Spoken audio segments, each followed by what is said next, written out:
Ding, ding, ding. Round one fight, ladies and gentlemen. I'm going to waste no time today for the ladies, the gentlemen, the boys, the girls, everybody in between. He is the man, the myth, the legend, the one and only, if you will, baby, Mr. William H.D. Morgan. It's the man, the myth, the legend, if you will, everybody. It's your boy, William D. Morgan. How's everybody doing tonight?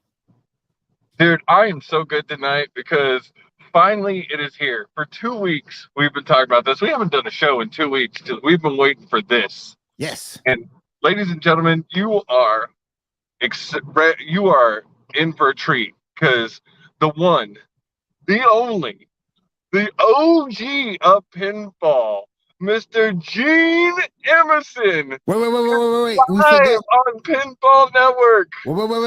Wait. We forgot one more accolade. One more. And still the Moosin heavyweight champion of the world, my man, Gene Emerson. I am back in the great land of the White North. I am back. It's been a while. What's up, brother? Good. So I was thinking about it. It's been a year and a half since Gene has been on Pinball Airwaves. Yes, it has. How did we survive without you, sir? I don't know. You're lucky enough to have guys like Seven and all these other great people that come on. You got to give it up to Shaw. You got to give it up to some of the people there over at Double XP for providing extra assistance and all these other places. So, KW, what's up? Seven, ladies what's and up, gentlemen, brother? this is not a one-off. The Canadian Crippler, Mr. Emerson, is back, and he will be with us every week to talk fights, wrestling, combat sports, all of it, right here every Tuesday. There we go. See, it's just the tip. the forever and always reigning Moosin heavyweight champion of the world, baby. Let's go. So to kick off this monumental episode, I don't think there's any better way to kick it off than to talk about a monumental night in wrestling, and that is Sunday night, DON, third anniversary of AEW, ladies and gentlemen, the fourth Double or Nothing in history. It was a solid pay-per-view. Right off the start, I'm going to say, Tony Khan, you've got to figure something out with the length of these pay-per-views. I get it, man. I understand. You only have a pay-per-view every 4 months, and you're trying to fit every big match and close stories down the best you can. And I got you wanted Dr. Martha Hart to have as much time as she wanted to say what she wanted to say. But Jesus, man, for the ones of us that have to work the next day, a 12:30 end time is too damn late. You need to start that puppy at 6. Yeah, well, let's just put it this way. It started at 7 here on the East Coast with pre-show.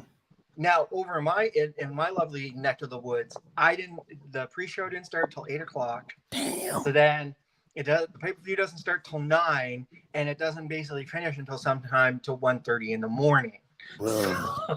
Bro. That's crazy. Yeah. Well, and see, this was the first one for me that I had watched on East Coast time, and I had been used to Central time. So it started at 6 with pre-show and ended by 11:15. Man, I realized at 11 my time here that I still had another hour, and I was like, "Holy fuck, this is going forever." Because you realize that when 11 o'clock struck, we still had 3 matches to go. But still had Anarchy in the Arena, the tag team match, and the championship. But hey, in all in hindsight, look what we got out of it. Danhausen and Hook, that was a phenomenal. Danhausen, I love it. Great free match to give away. You had the not just the reveal of Athena coming to AEW, but you also had the lovely former manager of the Diamond Mine show up, and it looks like he's going to be taking over for Jade Cargill. So let's actually start this from the beginning. Let's break this all down, and we'll cover other topics as we break this down, because there's some other things as we get into matches that we're going to want to talk about. MJF. So first match, you just said it, was the buy-in, and it was Hookhausen versus Tony Nese and Mark Sterling. we all knew how this match was going to end. Like, we all knew it was pretty much a gimmick match. But to me, great debut for Hookhausen. I Yep. love this. I think it's hilarious because people can talk that Hook's getting pushed to the moon because of his daddy and all that, but I really like what they're doing with him. I really like this Yep. cold-hearted, handsome devil. He doesn't say anything. My girlfriend loves to make fun of his hair, but The whole "I just look like I just got out of the bed" look. oh my god, like the worst. Like he looks like Elvis just got out of bed. Like the hair is hanging 6 feet off of his head. The old I'm sorry, but and I know this takes a shot to Geek Gauntlet, but it looks like the Goku look. You just crazy But anime hair. it's the Goku look, but he ran out of gel halfway through. Yeah. Again, great. I love what they're doing with this Danhausen Hook thing. I think the two of them together work really well because Danhausen's so off the wall and Hook is just a fighter. I love how they built Hook, how they made him look so strong. You look like Sora from Kingdom Hearts. What'd you say? You look like Sora from Kingdom Hearts. I had to agree. But it works. You have the handsome devil and Hook, and then you have very nice, very evil Danhausen. So you know what I mean. It all works out. Got to give it to the shot when Danhausen did that. The good old William Regal and William played it up so well. Oh yeah. Yeah, but yeah, you had the buy-in match, which we all knew. Even Tony Nese said, "Oh, you know, we don't need Mark Sterling there. I can take on all of them," and he pretty much showed that. Hook showed exactly what he's been doing the entire time: is beating people up, putting red rum in, and tapping you out. It's it's a simple formula. On that note, I do want to see more of Tony Nese. I did feel like they didn't do well with him at first, and I do like that he's finally getting some TV time. And I mean, I get it. To me, Tony Nese is your stereotypical wrestler. Yeah. He's what, 5'8", 5'9", maybe 6 foot, probably 220 pounds. He looks like the next guy, like the next guy, like the next guy. To me, he doesn't look like a premier athlete. No, and I think that's the great. He looks like your cookie cutter wrestler. That's right. I think that's a great compromise when you have a guy like Tony Nese, and then you compare him to a guy that looks like Hook, and you can see all that different transition. This also sets up guys like Nese and Hook should be really looking at something. I'd say Hookhausen should be looking at something for Forbidden Door after this too, because there are a lot of gimmicky tag teams in New Japan, so you can get something to play off, which would work very, very well. Even their junior IWGP Junior division has got those gimmicky types of tag teams, so you can get something well there. Tony Nese, I would say, if not from this at Forbidden Door, yet again, you're looking at taking on maybe a young lion or an up-and-comer in IWGP or New Japan Pro Wrestling to really showcase. Because I think you got to remember, Double or Nothing, most of these are going to set up going into June's Forbidden Door because you got that coming up. So, so as I'm looking at this, like from the match architect, you go, okay, so here's what the losers get, but here's what the winners are going to get. And you can easily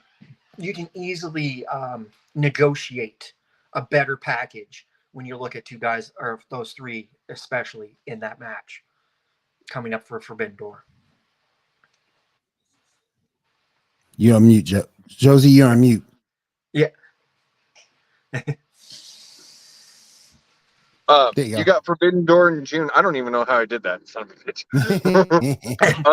You got Forbidden Door in June, and you got to think this is something AEW really hasn't dealt with.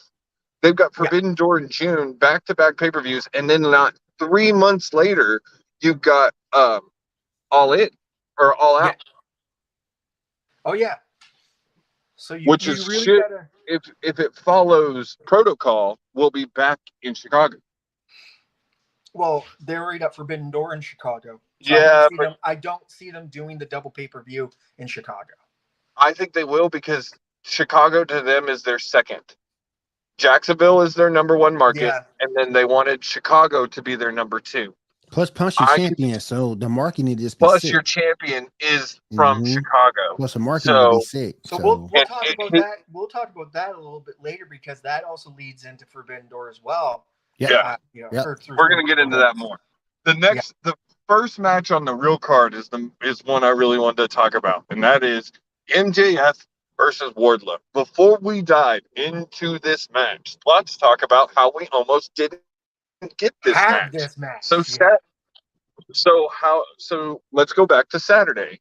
MJF no-showed the AEW Fan Fest and mhm. didn't show up for his booth. They called him. They couldn't reach him. No one could get a hold of him. Yep. They ended up, after the fans waited for an hour, they either gave them a refund or let them meet a different wrestler. Yep. And then on Sunday morning, like right away Sunday morning, rumors started swirling around that MJF had booked a flight out of Vegas to Long Island and was not going to be at the show. And then by that afternoon, it had been reported that he was not on that flight, and now it's back to look like he will be at the show. Yeah. So going into the show, nobody knew. And AEW played into that because, Gene, how long did it take MJF to walk out to his music? Like 15 seconds? Yeah. So they played into it. And this is the thing, and I've said this on this show before, Will. I'm not sure this whole thing that they're spinning isn't just MJF being MJF. I read an article the other day. MJF is one of the only wrestlers in this era that lives kayfabe all the time. And so you never know when he's being serious or when he could be just pulling a Randy Orton and trying to get people talking. So when it does come time for him to sign with AEW, they have to offer him a bigger number. Yeah, and that's Right. and that's another thing that's I want to bring this up because of MJF and Wardlow. Look at a guy like the long-term storyline in this. It's been brewing between MJF and Wardlow for 2 years. Long-term story. You got to remember when MJF walked into AEW at the time, there were very few to little wrestling fans that knew him. His last place before AEW was MLW. And those who, if you weren't looking for MLW, and You weren't ain't gonna looking for find it. MJF, You ain't gonna don't find it. know who he was. If it hadn't been for the fact that I was watching AEW a year before, or MLW a year before AEW came around, I would have never known who that man was before right. they announced him. So But on that, when they did announce him, because I had seen him, yeah, I was like, man, he's going to kill it. And he right. has. And he has. One and of the greatest heels of our generation. Top heel. Top heel. And he's drawing, he should be drawing the money. And when he signed, yes, I don't know what the numbers are. I don't know what the figures are. I was not there. But whatever he signed for is less, and he's asking for more, and he deserves it. Well, what I'm hearing is he feels that because you remember, I think it was like 6 months in after they saw what the draw he was going to be as a heel, they re-signed him. Yeah. And he feels like he's outperformed that deal. Yeah. Well, I'm sorry, that's on you. Yeah. That's not your employer's fault that you did too good at work. Now, is it maybe Tony should look at maybe a bonus? Because I do believe that, yes, one of the top heel of AEW. There is no one better on a heel level in AEW. No. But on that same note, Tony needs to tread carefully because if he loses MJF and Cody Rhodes to WWE, he might be in some trouble. And that's the thing I was going to bring up is the fact that WWE money is speaking to him, man. It's talking to him.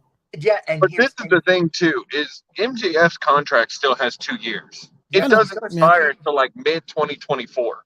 Yeah, we've heard it. 2024. You've heard that before. The bidding war begins, and he's playing it up. And you don't think that MJF doesn't want to go over to the WWE? You're wrong, because he does. Yep. Because that's where he wanted to start his career. So if he got his golden foot into the door through this, I can't see him not taking it unless AEW really steps their game up and says, okay, look, we cannot lose this guy and we got to give him something. And I feel you on what you're saying, Josie, because that would be a huge blow if you lose Cody and MJF. Yeah. Those are your two biggest stars, and you already lost one. Can't lose the other. And the only reason why we lost Cody is because WWE could pay the pyro bill. Mm-hmm. Honestly, in hearing Cody's reasoning, we would have lost Cody at some point. Yeah. He always wanted to go back and do what his daddy never did, and that's hold the WWE title. That's fine. I'm just shooting. Got no problem with that. Yeah, I'm just shooting it as. No, I agree with you, and I mean he said too that they just couldn't come up on the money, but also I think we're never going to know the full reasons behind it. I think some of it was Cody regretted taking how he left. Well, Cody regretted the fact that he pulled himself out of that heavyweight title picture. He should have never done that. He should have never said, I will never challenge for it again. And he's admitted on multiple occasions that was a mistake. Yeah. He did it because he saw his dad catch so much heat for booking him as booking himself as a champion. Oh, yeah. But on that note, at the point where Cody left, would have been the perfect time to put it on him because he had so much heat. But see, my thing is when Dusty did it, Dusty just didn't up and do it. Dusty booked himself as champion, and it made sense for him to book himself as champion.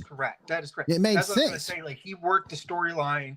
Yep. We'll look at Cody Rhodes or not Cody Rhodes, Dusty Rhodes versus Ric Flair at that time. Mm-hmm. The whole we get the Common Man. Yep. The whole hard times promo. Yep. That was all Dusty booking himself in for a championship. And that's still one of the best promos in the business. That's correct.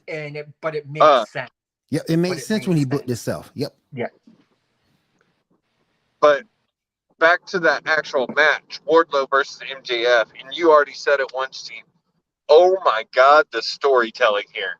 Yeah. 2 years of story culminating, really 3 years, because Wardlow came in with MJF. Yeah. I think it was Dynamite episode 1, I believe. Yeah. When they ended up partnering them together, and the build between these two, the way they drug the breakup was. I thought they were gonna pull the trigger on the breakup at Revolution, and the way they just kept it, early, ain't it?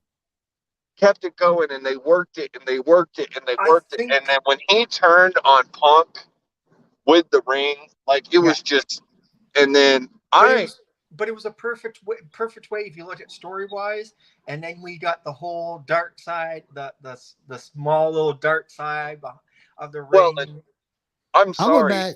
I went back and looked at the replay of that match. I had no idea Wardlow was that good. Oh, okay, so one thing that made me really, really smile is the fact that he came out no music, right? Yep. And he's been doing that for weeks. And he organically got the Goldberg chant. Yeah. No one ever started it. Just the fans organically, when he started coming out with no music, Wardlow.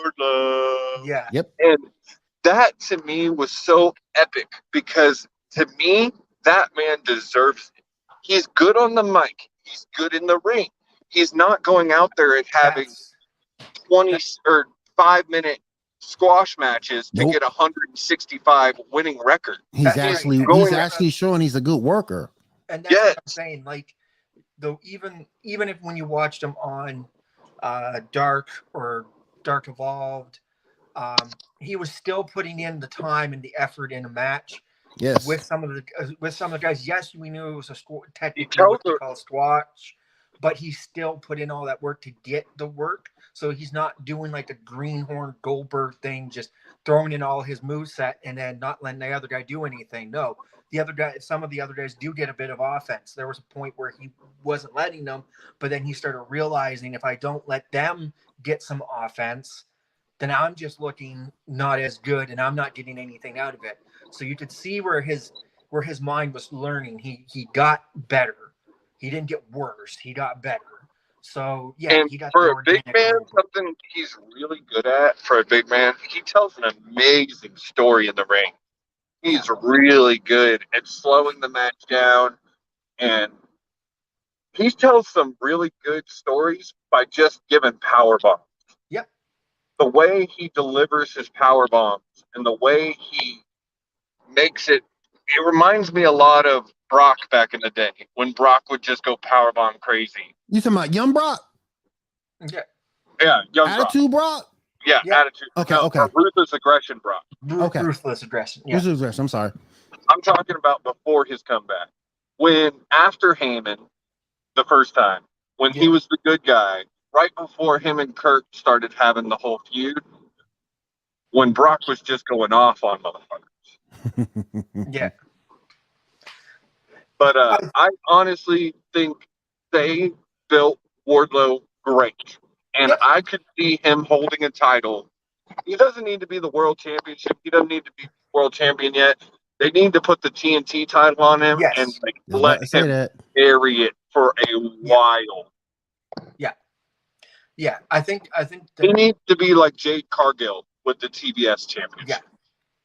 Yeah. I totally, to be honest with you, I totally agree with you on that, because I think if and Scorpio Sky and all them want to do a more lengthier run with something like that, that's the perfect person to do it right now. Is Wardlow. He's got all the heat. Give him a year with it, or even just giving him 6-7 months with the title, and then that makes that title once again look like a workhorse title, like the way Brody Lee had it, that it was making it to work as a workhorse title. Right. And then it gives the next person that defeats Wardlow, oh, geez, he's now holding the TNT title. Like, let's see what this guy does. Maybe he can make or break, whatever. But it also puts Wardlow in that position. Okay, well, now he's ready to take. He's a made guy. He's an AEW guy that can become another champion. So I think that's good that way. All right, so great for this match, Wardlow versus MJF. I'd give the grade for the match, even though that, and it was short. We got to remember, it was like probably the shortest match of the night. I still have to give it I give it like a 3 stars, just because it was only like one power bomb, but that's all it needed. He didn't need the symphony with. Actually, there was a total of 10 power bombs. Okay, so, but the final power bomb that hits it, you know what I mean? It feels like, even though that he hits 10, it only felt like he hit one that really meant. That really mattered. Yeah. Well, and it says, like, you know, on CBS, which is what I'm getting, they gave the match at the end. It says, not much of a match, but the payoff the fans wanted, as the big man got his moment and MJF got his comeuppance. Yeah. So, I mean, and that's all we wanted. Nobody was expecting them to go out and have a 30-minute barn burner of a match. No. Right.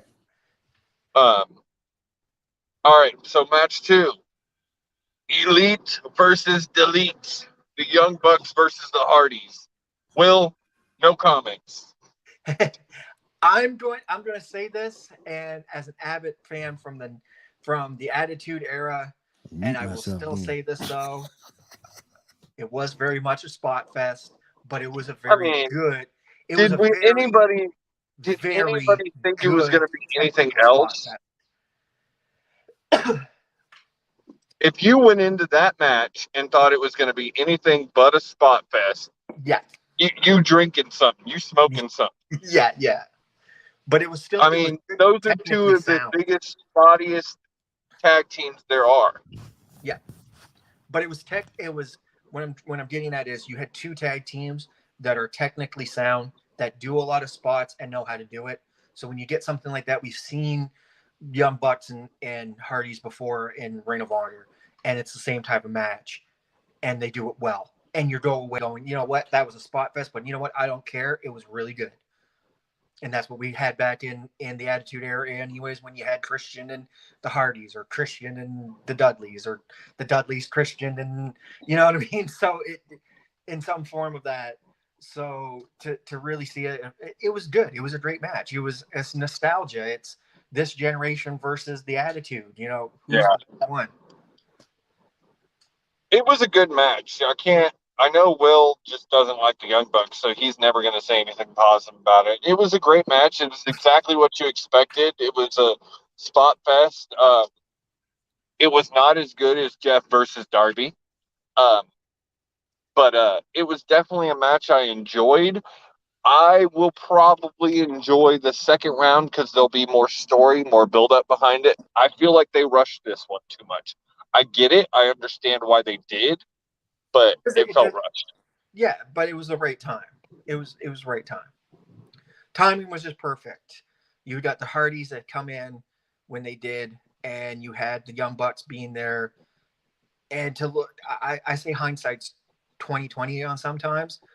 You're going to look back and go, when we see them again, you know, the Young Bucks may not take as many risks due to the fact that they are getting older, not younger. And the It Hardys, amazes me that Jeff Hardy is able to still take the risks that he takes. I listened to him on the AEW podcast a few weeks ago, right after he took that crazy flip in Austin onto the table off the ledge. yeah, And it's just he says when he's up there, like he's actually afraid of heights. yeah, yeah. And like he says it to the moment he jumps off, like he's nervous as hell. Oh yeah. Mm. So But CBS ranks that one a C minus. I would give it a C. I would say for me, if I'm giving it a star rating like Meltzer, I'm really gonna give that a 2.5 stars, just because yes, it's a spot fest, but there's a lot of nostalgia, and the Hardys and the Young Bucks never really truly disappoint. Um, and the lead up to it, like there was some good stuff. We had brought back Gangrel, and you had the Young Bucks pretending to be the Hardys doing cosplay, like Matt Hardy had said. So I think there was some a little play off to it. So there was enough that you got a story and why you were invested to want to watch it. So 2.5 stars. I give it an I. For I don't care because it had the Young Bucks in it. I don't care and incomplete because the Young Bucks was in it. You're not a fan of the Super Kick Party, I'm assuming. I'm not a fan of the Young Bucks at all. But this next one he's going to be a fan of because of what happened towards the end. So our next match is Jade Cargill versus Anna Jay for the team TBS championship. Honestly, I kind of thought Jade was going to lose this match because it was her Anna Jay's second attempt. What made me mad about this match is the fact that Anna Jay is, I know not by much, but is more experienced than Jade Cargill. And they made Jade to be the veteran of that match. Pissed me off so bad. Okay, I'm going to say this. One, with the women's division, oh, jeez. The women's division's always been different, though. Yeah, AEW's women's division has been different, and I'm not comparing it to the WWE here. But I said this on numerous occasions with other people. There's two things I didn't like. One, okay, Jade, don't get me wrong. I like that she is the TBS champion, but there were certain people that she was facing that you just knew were making her look good. Okay. Yeah. And even when I seen this Anna Jay match, when I first heard about it, I'm like, where did this come from? Like, this comes out of nowhere.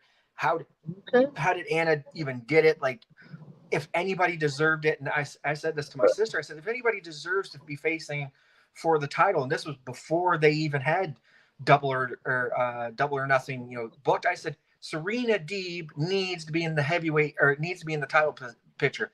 That's who Jade needs to fight next. You know what I mean? That instead of all this Karashita stuff, let's get away. Deeb needed that match. Not that I didn't like Thunder Rosa and Deeb, because that's great too. But Jade needs a loss. The only way that she is going to look better or to get better on the mic, get better in the ring, is she needs to take an L and learn what a loss is. She has yet to take a loss, and she needs one. Well, she's what, 32-0? 32-0 with the win Sunday night. And I think it's coming, Gene. That's why I thought Anna Jay might be it. It would have been a good push for Anna. But Will brought up a good point. Who beats her? Who beats her? I don't see anybody in their actual. Now, there's a few people outside of AEW I could see bringing in to beat her, but can't think of anybody in the AEW women's division. I think the reason why they brought Athena in is because that's going to be her main competition. That's the first thing. I think that's going to be her next competitor. That's going to be her. That's going to be her next competition. But AEW has never brought in someone and put a title on them right away. But it doesn't have to. But it doesn't have to be right away. No, it doesn't have to be right away. Jade would have to take that loss in a non-title match. I'm gonna say this. There were two people in that locker room that could easily take that TBS title from Jade, Nyla Rose or Serena Deeb. Here's my thing, Gene, and me and Josie, when she won that match against Ruby, we both said, "Why did she get this win? It makes no sense." That's right. You put Ruby in that match. Ruby should have won that match. Ruby wins that match. She carries that belt for a minute while Jade gets better. I admit she got Jade take it from her. Right, and while she gets better, and she has gotten somewhat better. I saw the replay of that match. She has gotten somewhat better, but she still needs mic skills, which is why they paired old boy up with her, and she still looks stiff. Yeah, and you watch, and I gotta say this: go back and watch replays of that Anna Jade Cargill match. They both had botches. Anna Jade had a couple. Jade had a couple. Yep. It was definitely one of the lower of the matches. Was it a good match? Yes, it was. They did a good job. Hands down. Like you and me had discussed, Will, I think they're building Jade right. I think they're building her strong. She looks good. She bugs the fuck out of me, which is what she's supposed to do. She's a heel. She's supposed to. She's a good heel, but she's a great heel. I'm not a big fan of the baddies. I don't like that they put Kiera Hogan and Red Velvet as her entourage. I think Kiera Hogan and Red Velvet should be lying. Hold on. That's one thing we ain't gonna do on this show. We ain't gonna disrespect Kiera Hogan. Hold on. I'm not. Let me finish. I think Kiera Hogan should be vying for the TBS championship, not back up to the person holding it. I agree. I agree. This is what I'm saying. You've got to realize that there's story in place here. Story is in place, and I think this works perfect because we had Jade Cargill needed backup. Yes. She wasn't getting nothing with Mark Sterling. So you get two people like Red Velvet and Kiera Hogan who are in the women's division but are sort of held down. This works now that you have Athena coming in. You have what it looks like is Chris Statlander, Anna Jay, and Athena looking to be this, three women collective versus the three that works perfectly because there's storylines that cross all over here. All the intertwined with each other. Yep. And then if you want to do long term, if we're looking long term at this, let's say Jade does lose, that's when the baddies start turning on her. You can do a lot of different work with it. You're going to get multiple stories out of this, and you're going to make a lot of people. And this is going to be catapulting. The only way this gets better is you have to start creating stories. I've always said, though, and this is my only one thing, I really truly don't believe that it should have been like the TBS and then you get the TNT title. We had enough with one having a TNT. We didn't need a TBS. If it had been a TBS women's tag team title, I think that would have worked a little bit better. But hey, we got. Let me ask y'all this. Let me ask y'all this. Y'all think Jade make a good face? No, I can't. I don't see her ever being able to pull off face. She's just too. No, I don't see her turn on face, but you can turn the baddies to propel them to becoming face again. We've seen a Red Velvet as a face. Now we've seen Kiera Hogan as face in other places. So you can see that makes the storyline there. There's parallels here. Well, and at the end of the day, personally, I would love to see Tasha Steelz come over and be with Kiera Hogan. I loved them in Impact. I thought they were amazing. I realize Tasha Steelz is the Impact Women's Champion right now, but Hey, But hey, Will, but Jay, I did want to say this. Will is probably going to have a crisis of conscience here in the next few weeks because I think within a month you're going to see Athena versus Kira Hogan. it's gonna be Oh, my we're wrestling. definitely going to see Look, that in the look, Dark look, Order look, look, look. Evolution. Gene, it's gonna be my wrestling wife versus my wrestling mistress, and I'm gonna go crazy. I ain't gonna know what to do. I ain't gonna know what to do. That's one of those days that you just get into a really like cold bath and just keep yourself cooled down. But I think, but hey, Jay, the big girl, she 160 pounds. That's a light heavyweight, man. We Yep. talking about Rey Mysterio territory. She works it well. The only and this is my only nitpick, my only critique to Jade. I get it. She used to play basketball, but you don't need to do a crossover every time you're hitting. Nah, you don't.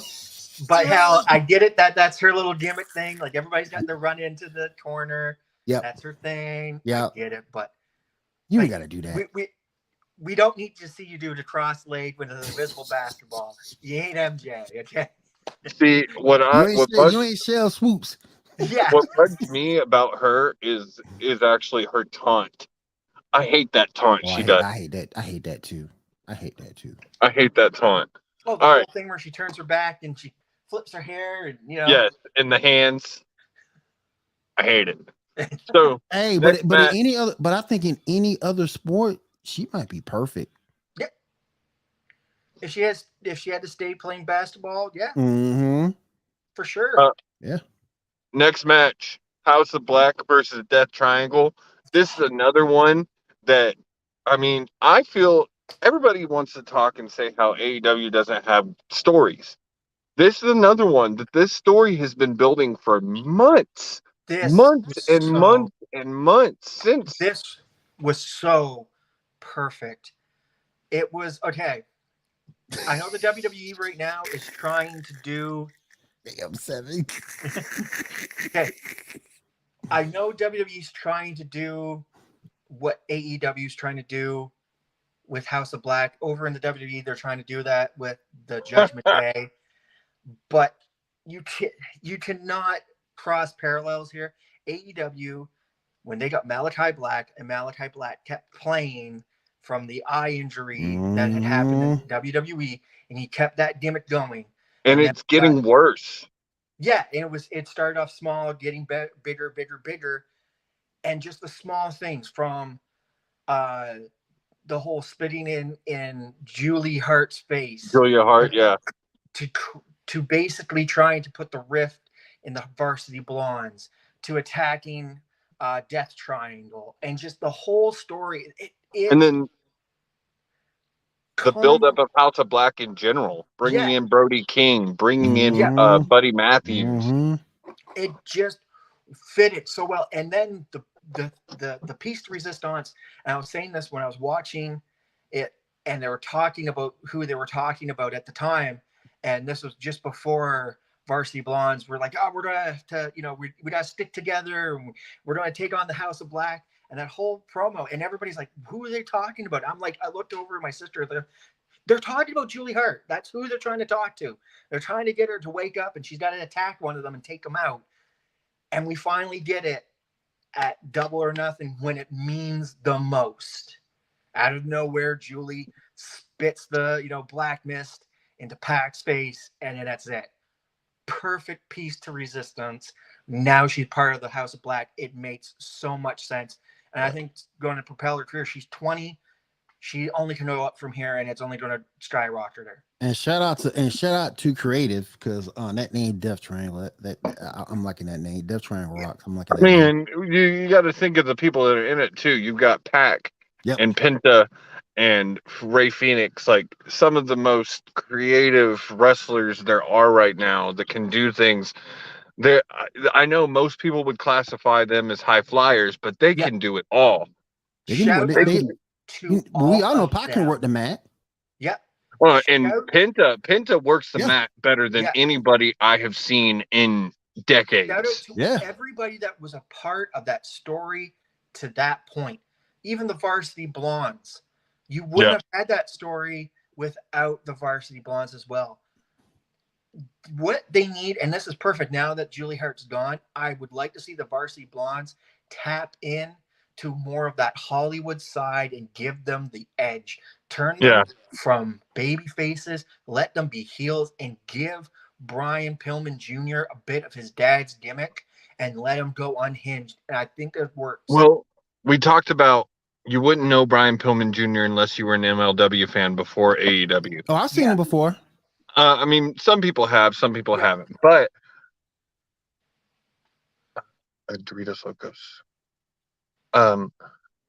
But when he was with the Hart Foundation and MLW and they were heels, he was great. Yeah. Him and not Teddy Hart, the other one, British Bulldogs kid. Oh, Harry Smith. Oh, Harry Smith. Not Harry Smith. Yeah. What was his name in MLW though? It was Smith. Yeah. No. I thought it was. Not who I'm thinking of. Anyway, but they were amazing together. And I would love to see Loose Cannon 2.0. Yeah. Love it. And I think this is what you have to get at. That's what it breaks into. But I love how this all played out. It was perfect. You don't turn, and nobody gets tarnished. Like even though that, yes, Death Triangle lost, they really didn't lose. They still looked strong coming into this because now it's going to feed into a whole more story. Right. So it works. You don't, and it's funny because you don't need to give somebody like Malachi Black or Buddy or Brody King titles. It works, but also it sets up for Forbidden Door, because now you had Andrade reveal that Rush is now coming to AEW, and that brings Los Ingobernables. Yes. I popped so hard when I saw that, and that is all I said. Oh my God, is Los Ingobernables coming to AEW? Yeah. Because I mean, Forbidden Door just around the corner, you're going to get Legables, but you're also going to get Legables de Japón. You're going to have it there. You're going to have Naito. You're going to have them all. And it's going to be this big unified. You can have some of these dream matches. We're going to get some dream matches. I tell you, it makes me so mad because if I was not going to Texas, I get back from Texas 4 days from that pay-per-view. If I was not going to Texas, I would be at that motherfucking pay-per-view.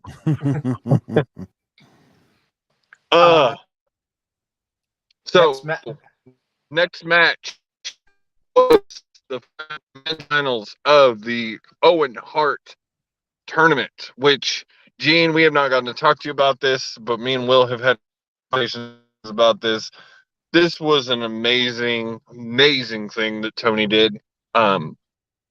We all know that without Owen Hart, like, wrestling would have never been the same. Had his untimely death not happened, he'd probably have gone down as one of the best of all time. Probably have been a multi-time champion. And biggest influence. We all knew that Martha Hart was never going to give WWE rights for something like this because she despises them. But besides the fact of Martha Hart, I'm gonna be the typical Canadian here. Typical Canadian. Owen inspired tons of us Canadians down the line. There's not a person. If you go to a store, I ran into somebody on my move, and I was talking about the whole Owen Hart tournament, and she's like, well, I don't know too much about wrestling, but I used to live in Calgary, and I remember when Owen passed, and that, like, it has ripples even to this day in Canada. And I'm like Brett, I wish we could get Owen in the Hall of Fame, and I could talk about that for hours, but it was a great tournament, and we had two finals that were what I expected to be. Yeah. So your men's final first match was Samoa Joe versus Adam Cole. Cool. Which I don't know how many people knew this, but as all the time they spent in the same companies together, ROH, NXT, the first time ever that these two men had been in the ring together. Mm-hmm. And they did exactly what I expected. They put on a 5-star banger of a match. It was amazing from beginning to end. It was nothing that I didn't expect from those two men. One of the things that makes me really mad that I keep hearing is everybody saying that Adam Cole's not as good in AEW as he was in NXT. People don't remember that it took Adam about a year to really get his feet under him in NXT. And you got to remember this too. Adam Cole in the WWE system, you look back at it, and it was all story. It was all push. Yeah, all push. Right. So that night when Undisputed Era attacks Drew McIntyre, I have a mobile order for Lorinda. From that point on, it's push, and it's developing story. Right. Over here in AEW, he's already technically, they're bringing him in as a top guy. Yeah. I mean, he got 2 title shots within the first 2 months. That's right. So here it's a whole different storyline, and for him getting this, it's something he needs to solidify. For one, he wins.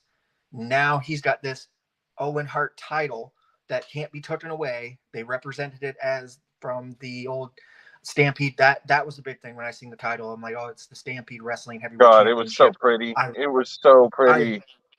What's up? No, but I remember it because I used to watch Stampede Wrestling. So to me, it was like, oh, this is something that is great.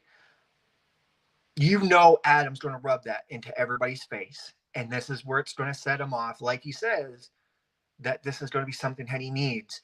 Does this allow the Undisputed Elite to have that dream like they did in NXT, where they hold all the gold? Who knows? We'll see. I just want to say this too, real quick. Shout out to Samoa Joe for proving WWE wrong. WWE just wanted to put that man out in the pasture. You can't wrestle. You can't do this. You can't do that. Well, look what he did Sunday. They actually he talked about this a little bit when he did the AEW podcast. They had him talent scouting. That's what they had him doing. They had that man talent scouting. And I'm sorry, I don't see what the problem was, because what I've seen in the ring, he looks as good as he did in Impact days. Yeah. Now he did he did go through somewhat of a transition in Impact, because in Impact he started well when he was younger, kind of fell off a little bit toward the middle, righted himself in the end, and then he went to WWE. But I just want to shout out to him because, and I love it because Vince is just throwing a lot of these guys who can work out the pasture, and to see someone come back and work that type of match. Shout out to Samoa Joe, because he's not the build that Vince looks for. Right. Vince looked at Samoa Joe and sees fat. But you look at Samoa Joe when he was in there, and Samoa Joe in the WWE system when he was at his like pinnacle, when he had the United States title and he's doing all the Kevin Owens, same type of build, and he's getting the United States or U.S. Universal title runs. So there wasn't that they didn't want them. It was his arm, and he knew that. So, I mean, but you look at and we're going to talk about this man in a minute too. Keith Lee. They never gave him a fair shot. No, and that to me, and I will say this when we get there, but I wanted to say this now. The whole Keith Lee thing, I think it was just bad timing and Triple H not being there to protect those that he needed to protect. Yep. That's what that was. Yep. So the next match, the women's final, was Dr. Britt Baker versus Ruby Soho, a rematch from when Dr. Britt Baker was a champion. I love this match. I was happy for it. But did anybody see when she beat Chris Statlander on Rampage and Ruby got booed? Yep. And personally, I understand why. I get it. They're building a story here. This is now the second tournament that Ruby has gotten to the finals in and lost. Mm-hmm. They're building a story with her not to be able to win the big one. You know who Ruby Soho reminds me of? The Phoenix Suns. Yeah, the Phoenix just not Suns. being able to get that big one. You get and just can't get the big one for some reason. Just can't get the big one. That's the story I see them building right now. Ruby Soho, but on now, let me just say, Ruby Soho right now is AEW's equivalent to Liv Morgan. I agree. That's good. That's good. That's a good one. That's good. Yeah. That is That's 100%. good. That's good. And Liv Morgan and Ruby Soho were on the same group, so Yep, that just yep. tells you something. Tells you something right there. Tells you something right there. I Okay, did but- like how they did this though. You got I love the Rancid. girl- I love the Rancid entrance for Ruby. She needed it. It was a big night, and let's But everybody else really- is on. but I'll be truly- Rita Jones here for Taz. Destination unknown. There we go. But really though, was there anybody else that could win the women's division? No. Britt had to win it. This Britt is what I said. Had Saying to win it. to myself in mind, I heard here's your winner, Adam Cole, and it's like, okay, Britt Baker's got to win because it's got to be Right. Adam And that winning. that was a smart move by them too, to put the couple together. Because you already have one power couple going around right now that people love to hate in Sammy and Ty, and people love Cole and Baker. Yeah. They love them together. So you give them one to hate and one to love. It's a smart idea to make them two the inaugural winners. And I loved Martha's speech. I hope this becomes an annual thing. I think it will. I think they need to maybe highlight it more. Maybe give it its own pay-per-view. Do like King of the Ring style. I think also too, and I want to say this because I like how it's not a cup, it's a belt. Yes. Okay. And yes, for those people out there that are about to say that I just said belt, yes, I know belts hold up your pants, but these things also can hold up your pants. Well, hell, because Gene, you remember early WCW, the Jim Crockett, going back further, NWA, the Jim Crockett Memorial Cup was his own show. The Crockett Cut. Yeah, it was his own show. Yeah. So what I'd like to see though, in a year's time, when let's say whomever may be the two next ones to win, I hope Adam and Britt played up as like they're trying to take away the belt to pass it to the next person, and they're like fighting with them like, no, this, you know what I mean? Because I think it would work, but at the same time, who better anyways? Because now it gives, like I said, it gives Adam Cole, he's going to rub it in everybody's face. I'm the first this, I'm better than you, Yep. And Britt now has more firepower to continue on in that women's division where it keeps her up as a top heel in that division. Well, and this is what I said about Britt losing the title in the first place. Britt got to a point where she didn't need that damn title. Nope. She didn't need it. No. Nope. She is above the division at this point. But I would give this match a solid B, and that's what CBS gave it. It was a great match. It did what it was supposed to.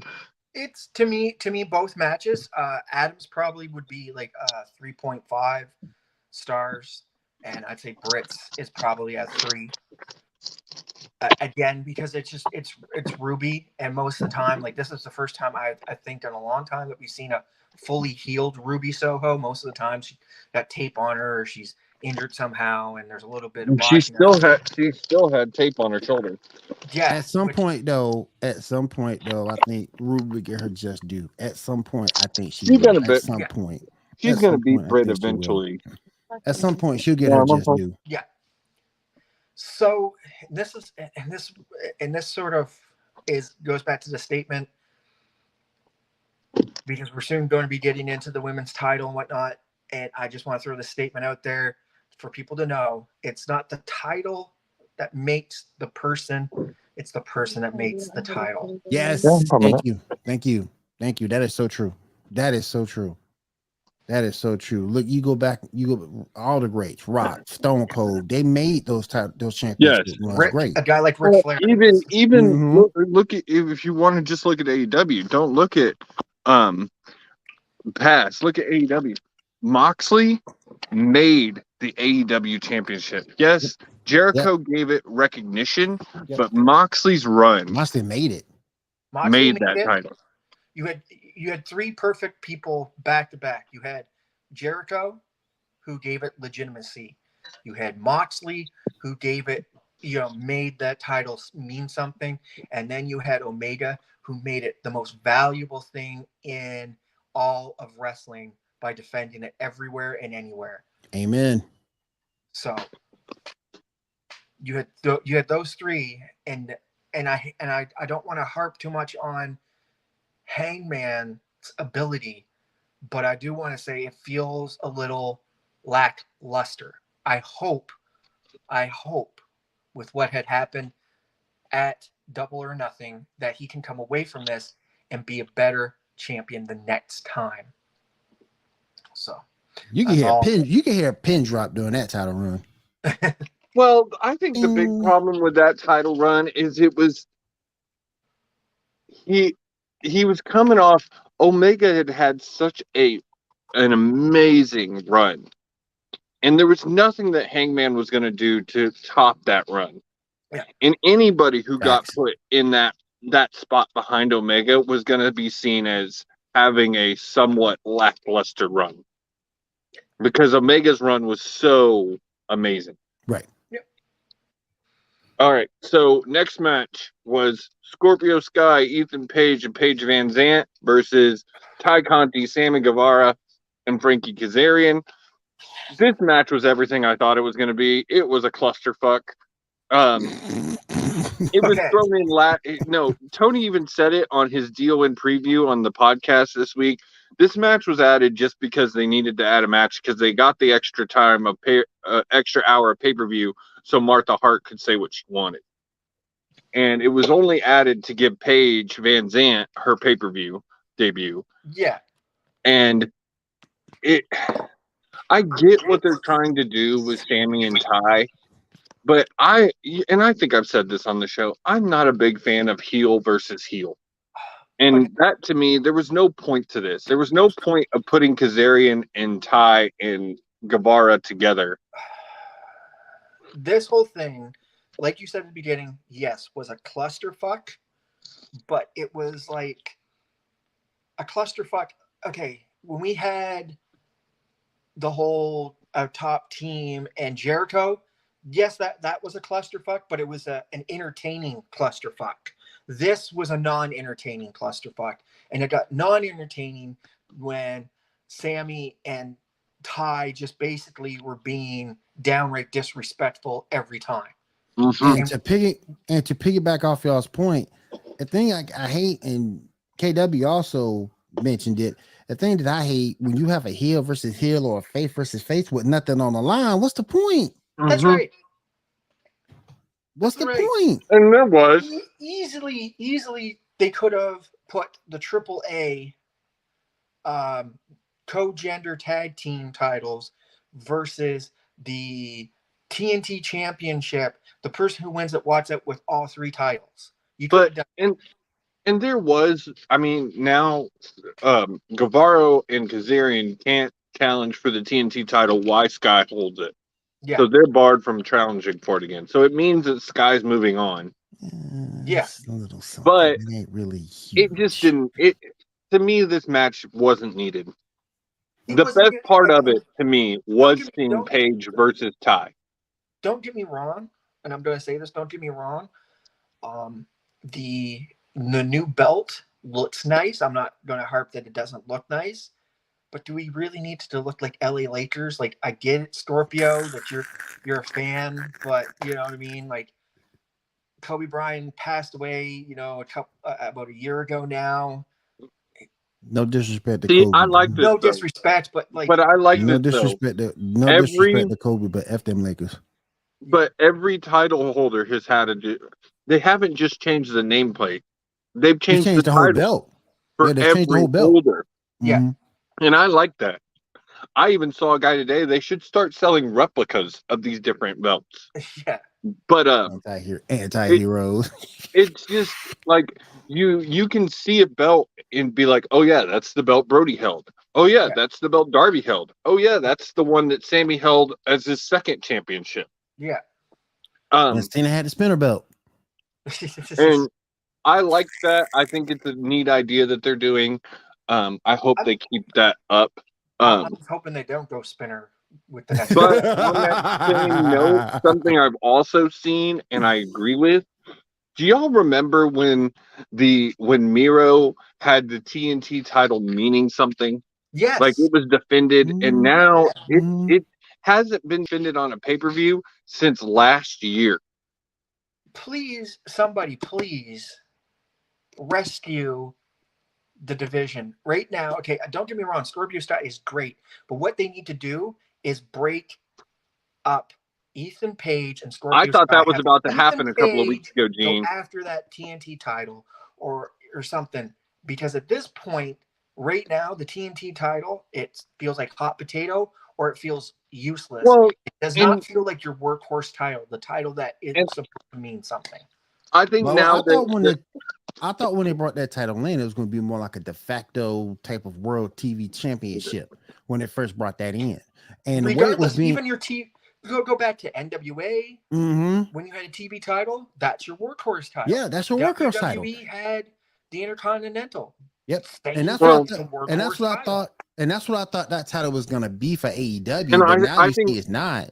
No, I Yeah. think it is. I think honestly, Cody leaving put them in a little bit of a bind. I think there was more of a storyline to go on between Sammy and Cody that didn't get to happen, so they had to throw this together.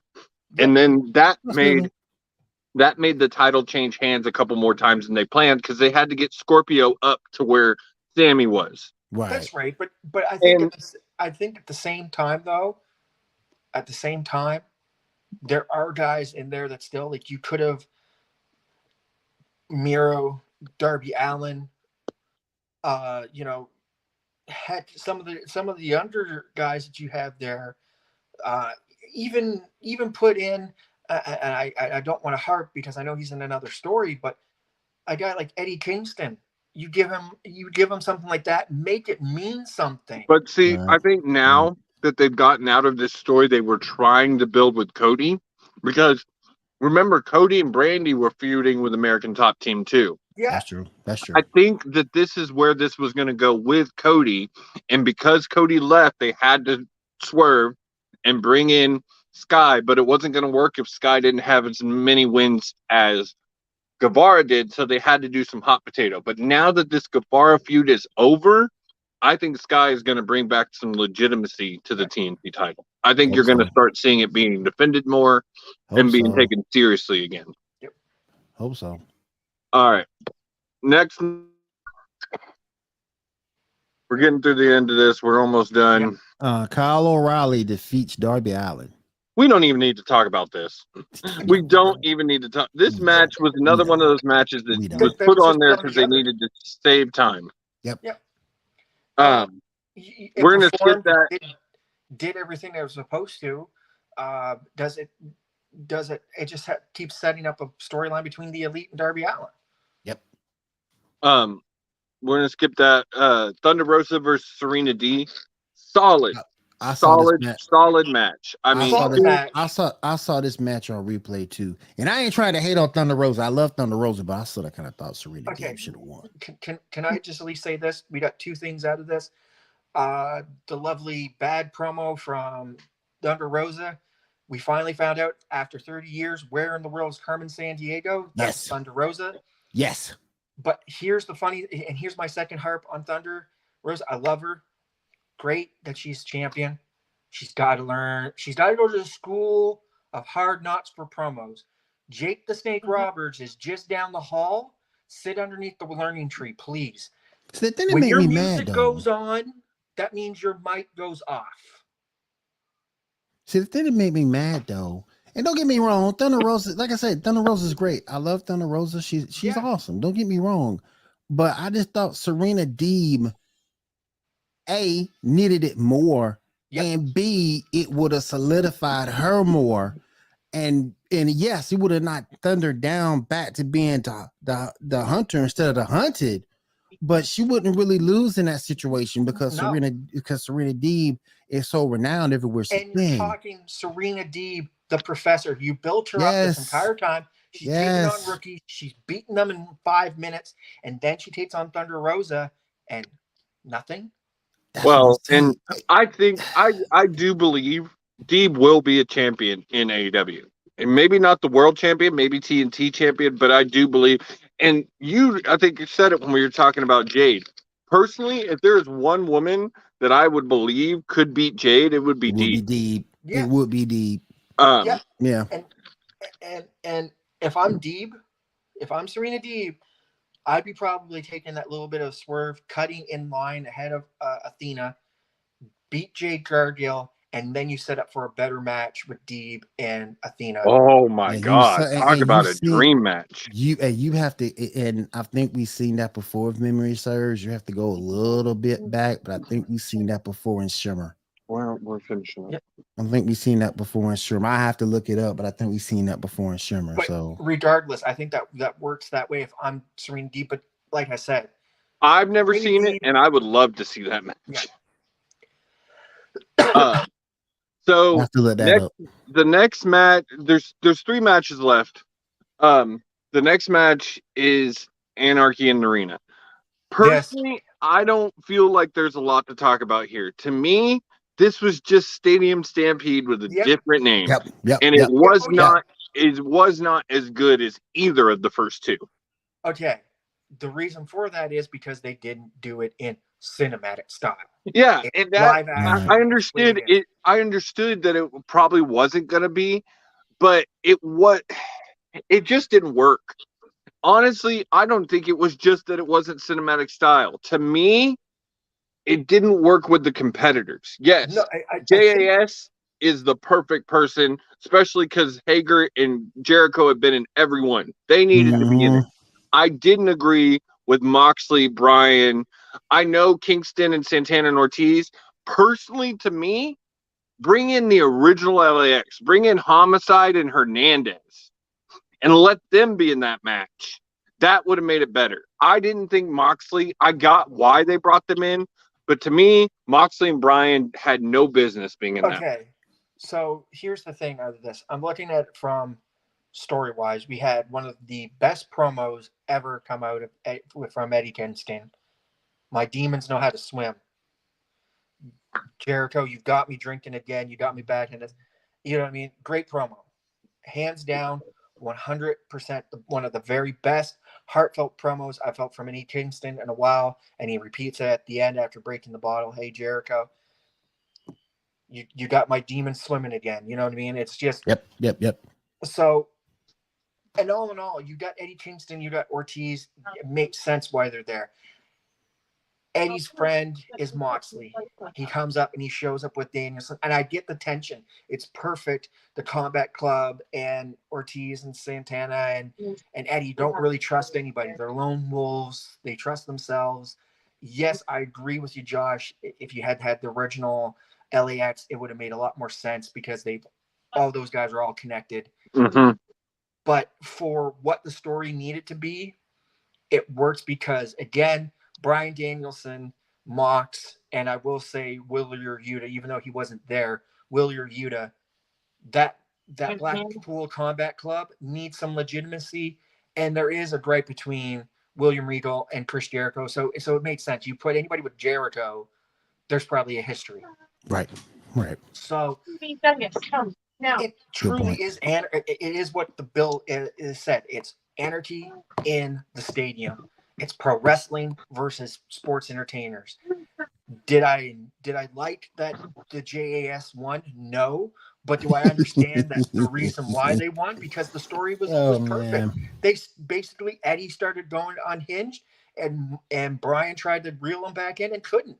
That match reminds me. That match reminds me of fan service in anime. You get everybody you want in one shot. Yeah, it really, what the anarchy in the stadium reminds me of is the original, very first war games between the Four Horsemen and Akira Koloff and all of them, and the Road Warriors. Yep.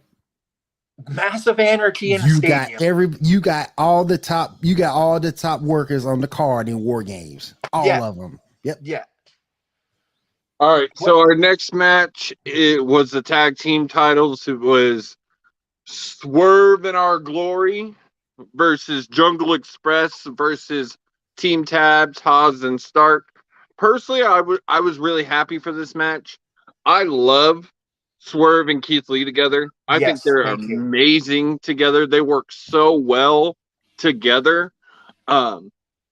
I think everybody says Keith isn't as good as he was in WWA. I call bullshit. I think Keith is just as good, and I think he will be in the world title picture next year. I just think in AEW it's a different style. It's Yes. a different style It than is what a different. WWE wants. It's a different style. That's my argument with everybody who's like, well, AEW, it's a different style. They don't have concrete storylines. It's more sports based. They tell their stories in the ring during the matches. Yeah, but it's more fluid and fluid. Yeah. yeah. I think though is Keith Lee. It's like any place. It's like, okay, let's say if I was playing basketball in, let's say, college, and then I move into the next week, I even go up to the amateur D League. It's a different style. It takes you a while to get used to. So, and you see Keith Lee is getting used to it. Keith Lee, and I'm going to say this for right now, and AEW fans have to realize WWE is technically above you. Mm-hmm. Okay? Their style is a completely different thing. Keith Lee is used to a more faster pace, and AEW is that slow, and then we hit it at the end. Well, you look at AEW, even their Dynamite matches, average 15 minutes. Yeah. Their pay-per-view matches are, most of them push a 20-minute time limit. Yeah. And when in WWE, even on the NXT level, your longest match is probably only going to be 10 minutes. Yeah.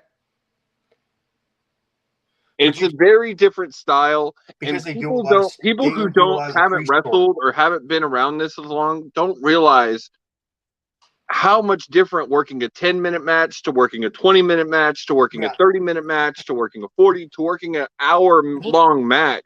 Exactly. Every time you add 10 minutes, that's a different animal. Yeah. Yep. Jeff Hardy talked in his cardio that you may not have. Jeff Hardy talked in his podcast a few weeks ago. He gets blown up like in the first 5 minutes. Yeah. Like, because he's 40. He's old. Yeah. He's been doing this a long time. But let's get back here to the triple. I really believe, and I'm going to say this, I wish Swerve and Lee had won. I think I kind of thought they might, honestly. I honestly thought Christian was going to turn on him. I honestly thought Christian was going to turn on Jurassic Express. I'm at the point now with Jurassic Express, I need a new tag team. If it's not going to be Swerve and Keith Lee, then give it to FTR. Honestly, I'm to the point where I think it's time for Jurassic Express to split. Yep. I liked when Christian came in, but I don't like that Luchasaurus no longer speaks. All he does is growl. I don't like that. I thought Luchasaurus was an amazing on the mic. Mm-hmm. I think he has good promo skills. Oh, yeah. I think it is time to split them up. I think Lucha could have hit a good singles career. And Jungle Boy is going to be AEW champion someday. I'm loving Jungle Boy. Yeah. I don't know why. I love him. Jungle Boy. He's good looking. Get he's your talented. Hand waving up. He checks all the boxes. Literally all the boxes. He's got looks like his father. He is great in the ring, great on the mic, young, and just got nothing but upside in the next few years. Yeah, and how can I put this the best way? How can I put this the best way? Is, how can I put this in the best way? Just say it, Gene. If you call Jungle Boy the future of AEW, you ain't far off. No. You ain't far off. I think Jungle Boy needs a good match between Christian Cage, and Jungle Boy needs to go heel before anything else. He needs to go from becoming a babyface to a heel, and I think he'll do a lot more better. See, I disagree. I disagree with that. I think, and this is just my opinion, I think we need a Christian heel to amplify a Jungle Boy face. And I'm talking I'm talking Impact Christian. But my only thing is, who hasn't benefited from a heel run? I mean, Rock, as big of a face as he is, he benefited from a heel run. Yeah. Some guys can't do it, and I just don't know. Jungle Boy is just so clean cut and just so. That's the reason why. There are some people. Taker too. Yes. Just as there are some people who have never been heel, John Cena. There are some people who never go heel because they just can't do it. And there have been some people who've never been. We all agree, even though he does it quite often, Randy Orton makes a way better heel than he does a babyface.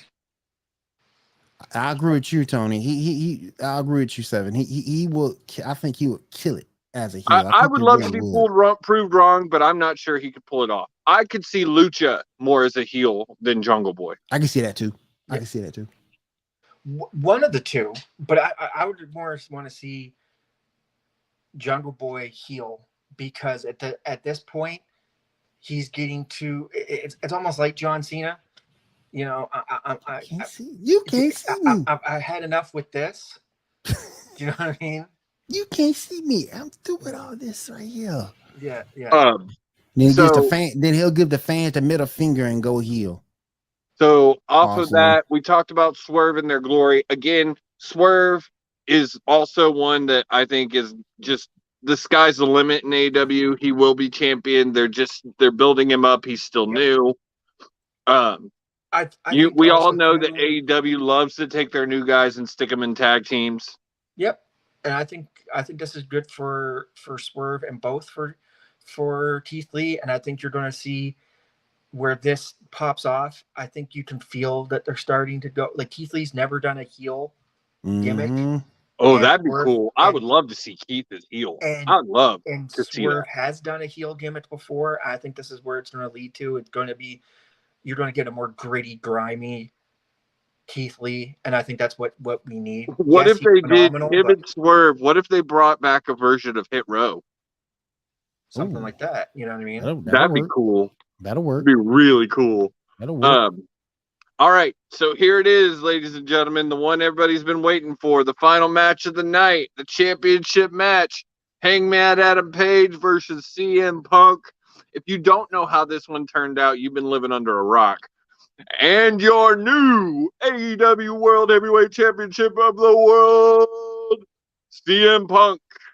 And this is a lot to do with, I think there's a lot of future booking here.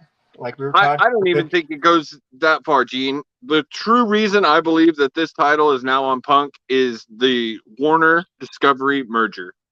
They needed a big name. Oh, hang on. We got a special guest. Special guest from the Sports Report. Special guest from Sports Report After Dark. My man, 7-7. What's up? I don't care about you two. Gene, I love you. Hello. I'm so glad you're back. I need somebody else with talent on this fucking network. Fuck you. No. Okay, so yeah, I came in, I just got off work, but I specifically came in because I wanted to talk about this match, because Will and I were kind of talking about it last night. Mm-hmm. So you guys continue, and I'll interrupt in a minute when I find. No problem. Seven brought up a good point last night too. He brought up a good, because we talked about it for a little bit on Sports Report. He brought up a good point too. He brought up the fact that if you look at everywhere that their AEW is going to be booked, and if you look at what they're trying to do to WWE between their booking locations and trying to stick it to WWE, this is perfect. And Seven brought that up last night. Kudos to him. CM Punk was going to be a guy. Forbidden Door is in Chicago. Mm-hmm. Well, and not even that. They're in LA this week. Yes. They're in LA this week. Here's the kicker to this. Forbidden Doors in Chicago. You have Okada, who is now the New Japan Heavyweight Champion, and CM Punk is saying he wanted Okada. So this works out perfectly. Yep. I think it has to do with that. Also, I think it has to do a lot with this Warner Discovery merger. It was being rumored that AEW was going to be like highlighted at the first looks for this, and they weren't even invited.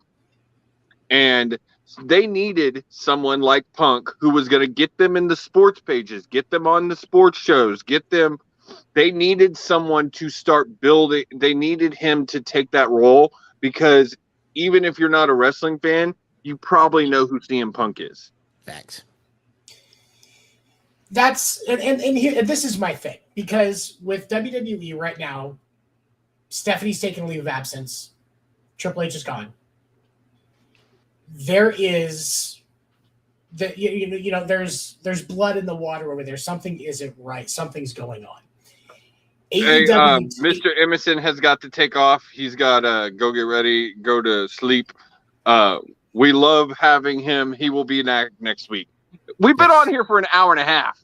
He's used to hour-long shows. I come to Pinfall, Gene loses his phone and disappears. I come on to actually join to talk about this stuff, and Gene has to go all of a sudden. I'm starting to think he doesn't like me because I'm white. And it might be because you're American. He's actually working. That is also a possibility. Hey, he's got a job now. He's actually got to go to work. Fucking lame. No, there's just getting CM Punk in front of the mic right now while things are things are a little unstable. I think that this is great for marketing, and just like what you talked about, Open Doors going to be in LA. They're going to be in LA. LA coming up, and then Chicago. They got Chicago coming up as well. Like, this is perfect for marketing. And when you're trying to boost viewership, you want to feature those guys that are good on the mic. Yeah. And you're not going to find anybody in wrestling right now. So there are people that are close, but there's not anybody that's as good as CM Punk on the mic right now. You got LA this week, their first ever California show. First ever. This is the furthest they've been other than Vegas. Then they're going back to Michigan. They're going to be in Georgia. And then you've got Forbidden Door, and I still think they're back in Chicago in September for All Out. So this was the right move for AEW to make, and I honestly believe it's why you've had people like Cornette and Bischoff talking shit on Punk not being a big deal, because now he will be a big ratings will start to change now. It's a boost for sure. I think that's why they did it. I don't hate it. As long as they don't drag it out. Like, as long as this is building up. And plus, they need to do something to get over that Heyman Page run. Because like I said earlier, you can hear a pin drop on that title run. Well, I'm sorry. They needed something. The only person that I could think of that could have had a better run after Omega would have been Punk. Yeah, but that's the only person. And you see who got it. So they knew they had to do something to get over that stale run to bring more life into that title. Anybody else think he looks like Jared Kiso? Who? Hangman Page. Yes. Yes. Somebody pointed that out to me the other day, and I've been pissed ever since. Because KW, this already happened. I am a heel. That's my whole. He's heel. He's heel. That's his heel. I am the heel. Yeah. Him and Dan are the heels of Pinfall Network. They've been heels. They've been heels since they signed. Yeah, Dan's more of the hooker heel, but yes, we're both. Yeah. But no, and we didn't get to finish it off with Gene, but honestly, DON, I would say I would give it a hard B-. It was a good pay-per-view. I can't say that it wasn't. Was it one of AEW's best? No. You had some good surprises in you had some good surprises in Roosh, in Athena, in the manager, but I was hoping for something a little bigger. I'm as much as he drove me crazy during his championship run, I'm ready for Omega to be back. But I'm hearing now it could be a few more months. Like, he's still having issues. I get what you'll give it 3.5 stars. I'll give it out of 5. Yeah, I'll give it 3.2. 3.2. That's fair. That's fair because you had those two matches that make no sense. So Yeah, and that's fair. it's also the length of it kills me. It was just so long and drawn out. Like I said, I don't think the Ty Conti match needed to be there. I don't think that the Kyle O'Reilly Darby Allin match needed to be there.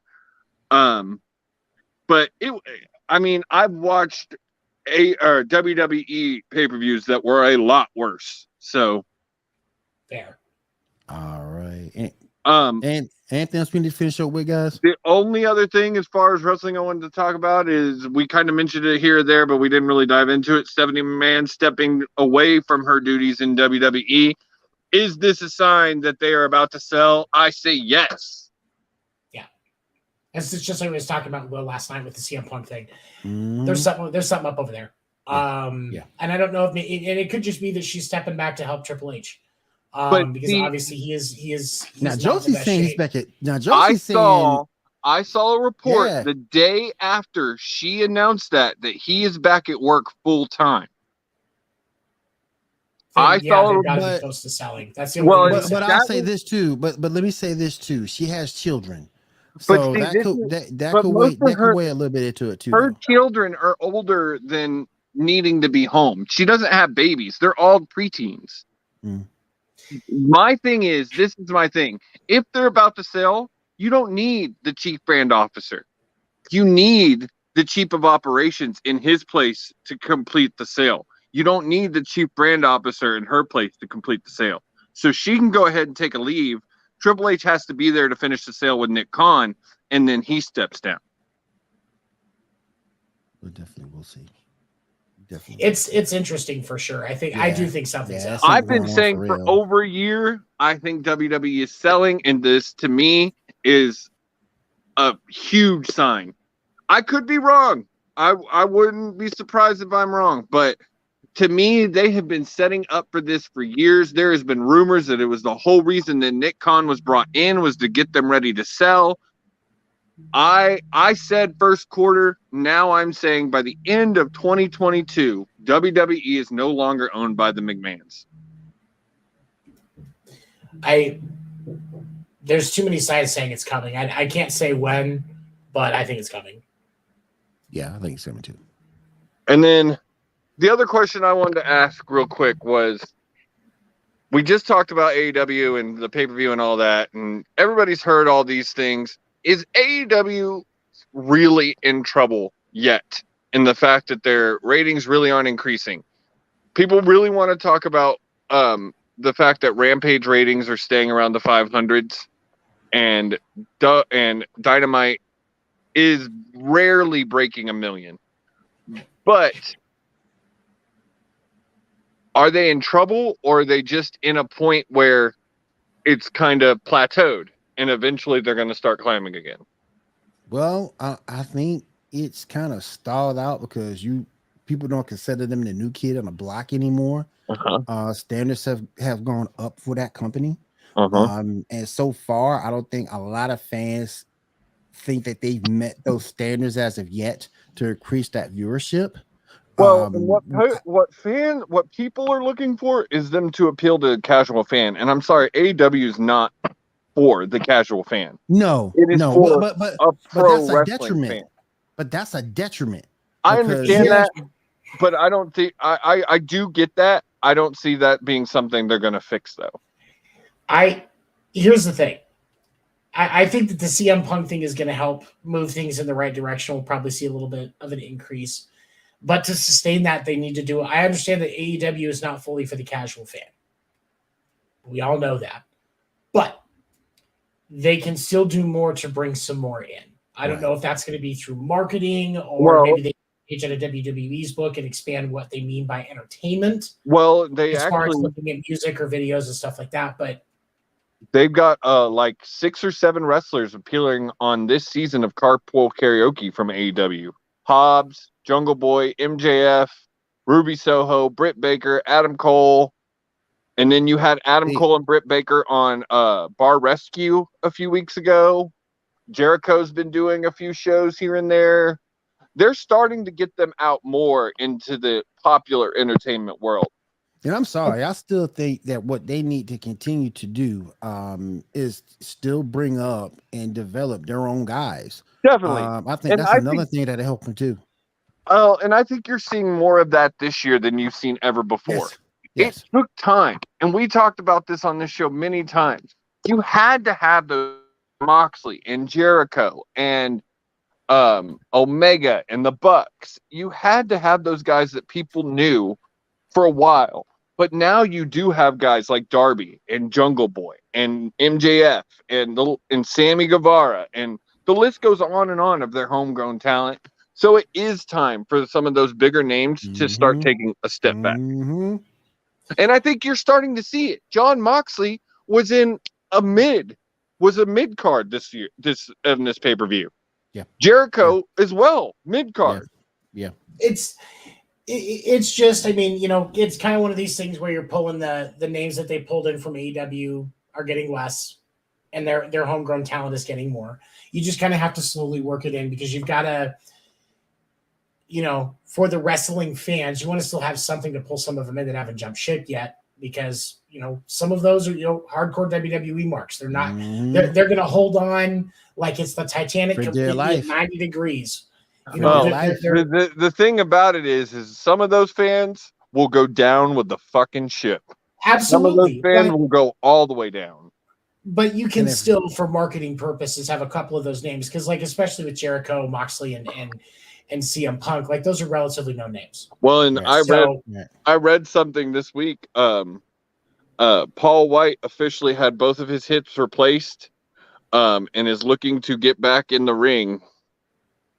So we could be seeing Paul White, FKA, the Big Show, getting back in the ring very soon. And then I've heard Mark Henry wants to put his singlet back on too. Oh, I don't know how I feel about that. I'll take Paul White, I'll take Big Show. I don't know about Mark Henry. I would take Big Show just so if they would give me Big Show versus Shaq like we were supposed to get in WWE, I'd take that all day long. I'd take that match all day long. They would both break a hip in that match. Those guys are old as fuck now. Heck yeah. Hey, when he fought Cody Rhodes last year, he did a good job. I was pretty impressed. Yeah. And that's one thing AEW has done better than WWE is when they bring in actors that, other than Snoop Dogg, who looked absolutely atrocious, trash. They have done a pretty good job at getting them prepared to go out there and have a good match. That was trash. I think one match, like a WrestleMania-esque type scenario with those two, would be yeah. I mean, you'll be all right. I mean, it'd just be something to get on Sports Center with. I'm not talking. It would be something great for All Out in September in Chicago. Right. Just not more than 10 minutes. No, it doesn't need to be a long match. Not more than 10 minutes. It doesn't need to be more than 5 minutes. Let the two. I was gonna say 5, but I don't want to be, cutting them let too much the two short. fight and win each other out. Seven don't want to be disrespectful. I mean, Big Show got knocked out by Money Mayweather. So how much disrespect could you give to the man who literally lost at 7 WrestleManias in a row?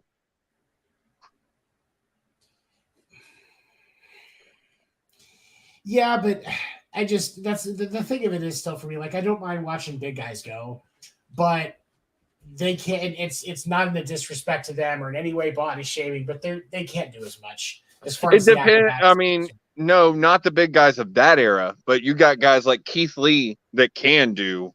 Well, I'm talking Big Show and Shaq. Yeah, we're not going to see Shaq doing a bunch of backflips off the top. No, right.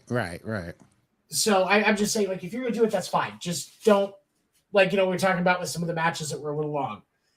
Please, for the love of God, not that one. 3 minutes. You